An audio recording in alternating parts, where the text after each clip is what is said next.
Eerst maar een bakje koffie, nee? Of net? Jo, ik een bakje koffie? Lekker.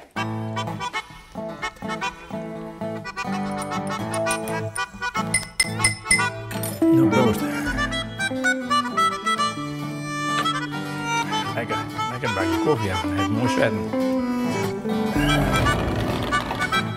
En als de koffie op is, dan mag er dus die rappels gehaald worden. Want we zijn nog niet gek op die rappels. Daar heeft de vrouw, omdat ze een lichtelijke handicap is, net altijd nog doen.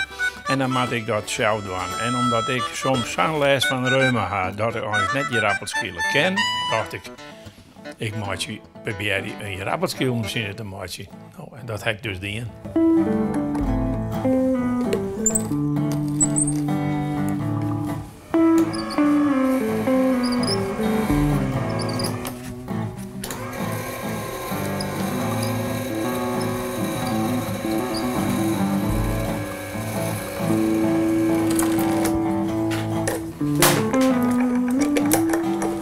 Nou, die motortjes die de maanden houden, dat zijn motortjes uit een relaxstoel. Een wat? Een relaxstoel. Die je zou elektrisch met een paar knopjes kan je die om die leuning achterover doen en zo wat heen. Ja. Nou, daar komen die bij de motortjes uit. Een oude veer uit een pendule. De pendule weer steken en die hier ik nog van de zee gebracht en die had te makken en dan kwam de veer eruit. Oh. Hij zei, hier is de oude veer. Nou, ik zei, die moet ik nog krijg mooi hebben, want daar maak ik een mesje van die rappelschillen.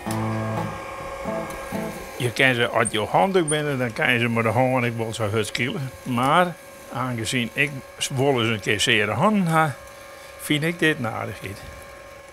Je maakt hem nog even bij je. Nou, als je die handen even, hè.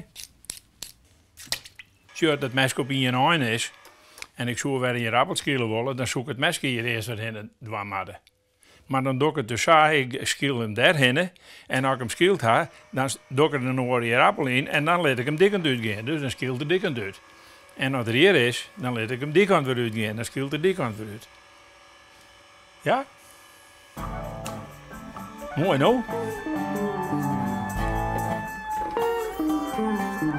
Zo. Daar ga ik de aanwoordborstel voor, want je... Dit is mijn aanwoordborstel.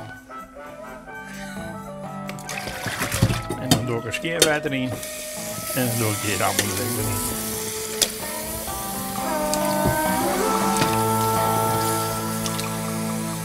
Zo.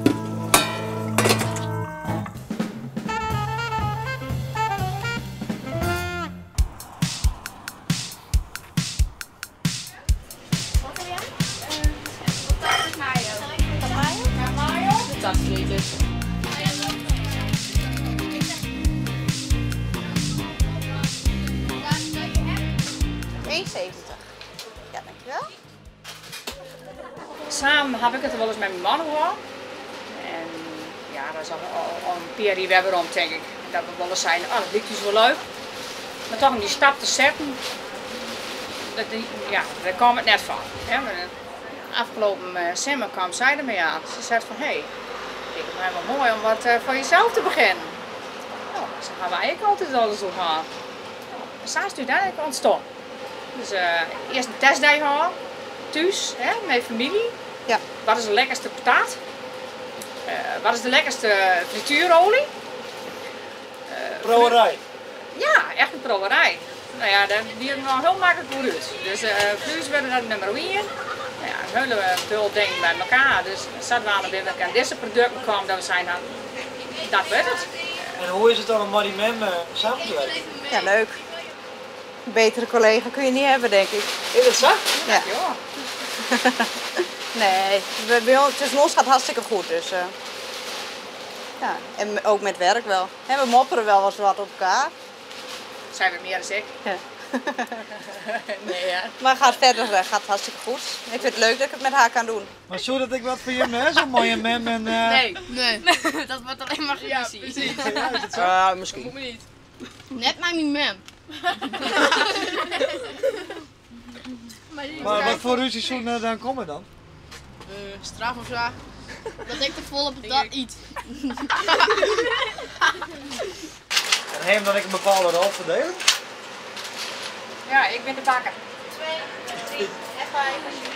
Ja. Ik help de klant, ja. En hoe je dat zo ontstaan dan? Of je dat automatisch om? Ja. Ik bak, zei ze, dus ja. Heel makkelijk. Zij bakt, ja. Ja, zij is die dan. Ja. Hey, best bedankt. Ja, hoi. Oké, dat was het. Hoi.